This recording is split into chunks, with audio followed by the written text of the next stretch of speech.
Então, gente, continuando, essa é a aula 2 do curso de Direito do Consumidor. Bom, eu dizia que o CDC ele é multitemático. O CDC como diploma legislativo, tá? Ele tem normas de penal, administrativo, várias. De consumidor civil, propriamente dito. Por exemplo, gente, a solidariedade. O que é a solidariedade para você que é estudante de direito, está começando? Sempre que, em termos de responsabilidade civil, sempre que a ofensa, o dano, tiver mais de um causador, você, vítima, pode escolher contra quem vai propor a ação. Digamos que 3 caras destroem o seu carro. Você pode escolher se vai propor ação contra A, B ou C, ou contra os 3. A solidariedade é a regra na responsabilidade civil no Brasil. Isso vale, gente, tanto no Código Civil como no Código de Defesa do Consumidor. Aliás, olha só, anotei para vocês aqui. Olha só em quantos artigos ela está prevista no CDC, a solidariedade.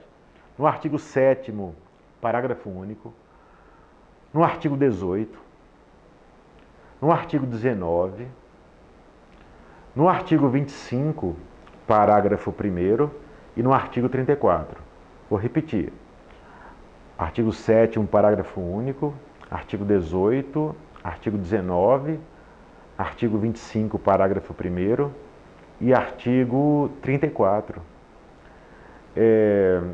Nós depois teremos uma aula só sobre os princípios no CDC e veremos cada um deles, 20, 19 e 20, e cada um deles eu trarei não só os artigos, como trarei exemplos concretos, o conceito e como a jurisprudência brasileira dos tribunais superiores vem aplicando eles.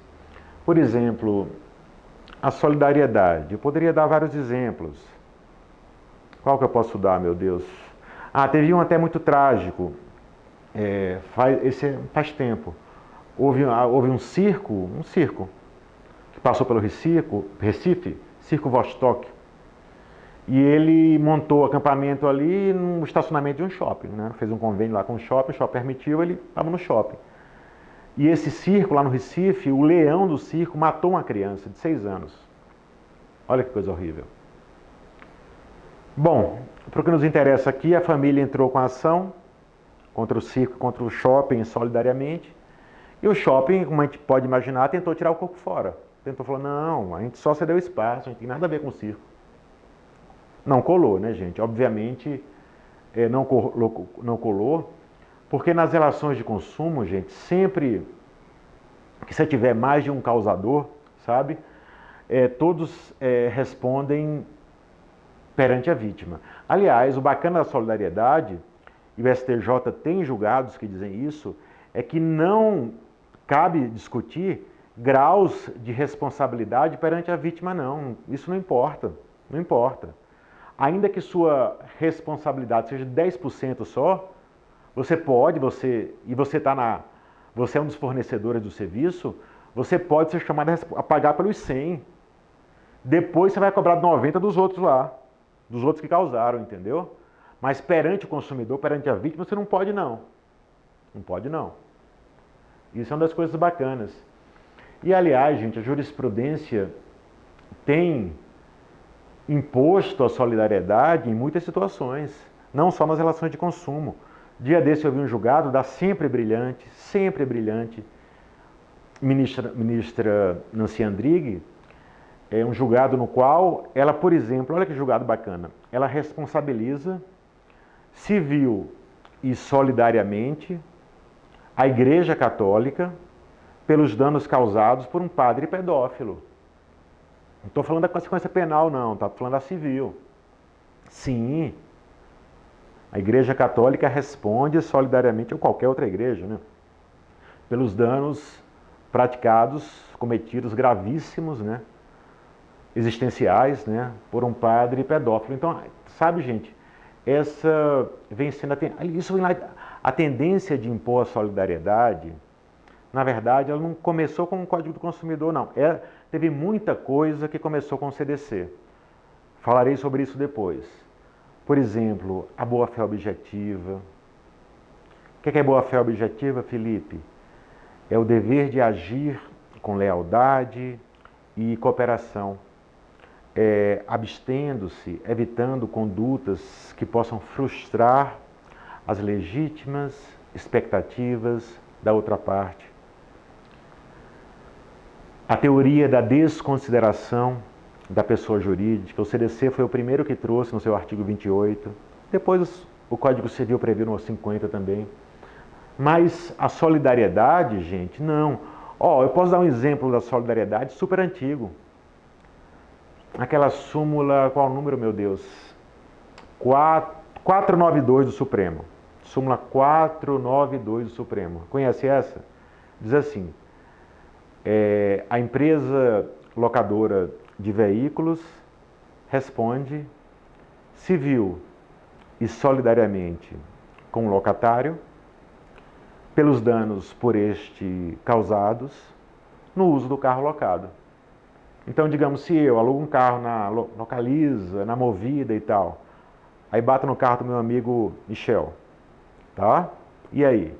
Ele, Michel, se quiser, ele vai poder entrar com ação ou só contra a Localiza, ou só contra mim, ou contra os dois. Percebe? E a Localiza não vai poder, a Movida, não vai poder dizer, não, mas eu não contribuí para o dano, não.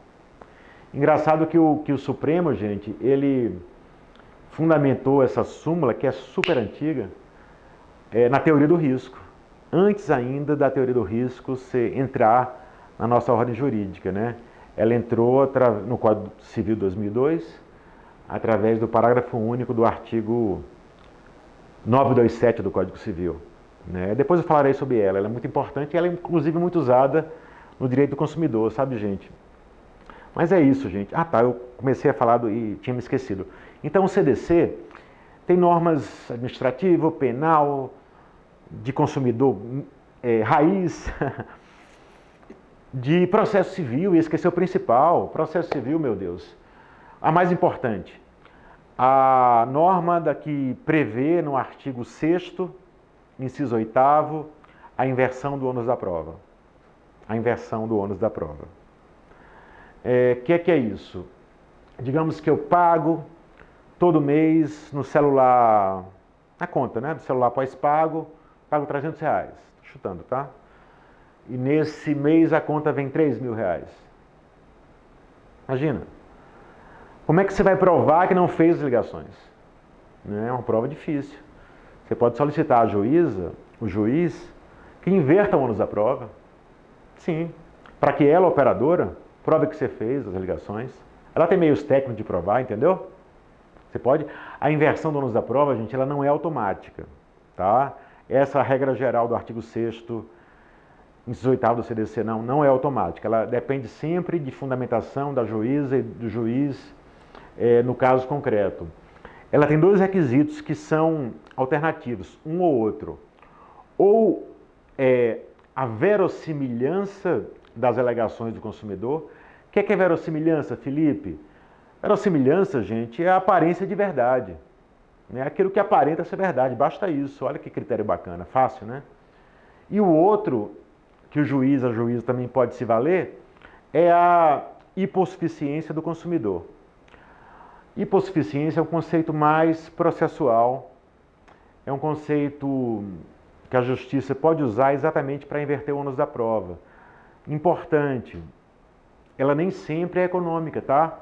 Atenção. Tem gente que começa a estudar consumidor, acha que ela sempre é econômica. Não. Ela pode ser técnica, pode ser informacional. Quase sempre é verdade. Há uma assimetria, um desnível econômico entre o fornecedor de produtos e serviços e o consumidor, é verdade. Mas nem sempre. O consumidor pode ser até mais rico que o fornecedor. E ainda assim pode ser hipossuficiente. Olha um exemplo, bem bobo até. Você vai no médico privado e o cliente, lá, o paciente, é mais rico que o médico. Entendeu? Não haverá hipossuficiência financeira, econômica. Porém, a menos que o paciente seja também ele médico, haverá uma hipossuficiência técnica. Você não é formado em medicina, você não sabe os prognósticos, os tratamentos possíveis, os efeitos colaterais, as interações medicamentosas e por aí vai, percebe, gente? Então a hipossuficiência pode assumir várias formas. Trouxe até um julgado para vocês, vou citar muitos, um julgado recente, gente. Mais uma vez, a brilhante ministra Nancy Andrighi, é o RESP 1774372. 1774372. Ela basicamente diz nesse julgado que diz várias coisas, mas na parte que me importa aqui é que o paciente ele não pode ser responsabilizado por eventual superdosagem ou por uma interação medicamentosa se ele seguiu a receita do médico. Não, isso é risco do médico, entendeu? Nesse caso que foi muito interessante, gente. Esse julgado é bacana por vários seguintes. Foi um senhor, o remédio era para quê, meu Deus? Para Parkinson? Bom, para o que é eu esqueci agora. Mas olha que loucura, esse remédio, esse medicamento, ele propiciava em algumas pessoas desenvolver a compulsão em jogos. Acredita?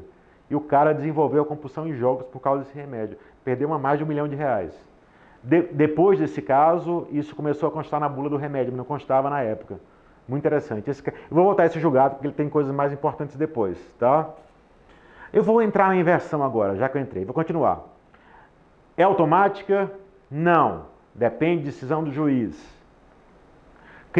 Requisitos: ou a verossimilhança das alegações do consumidor, ou a hipossuficiência do consumidor, financeira, técnica, o que for.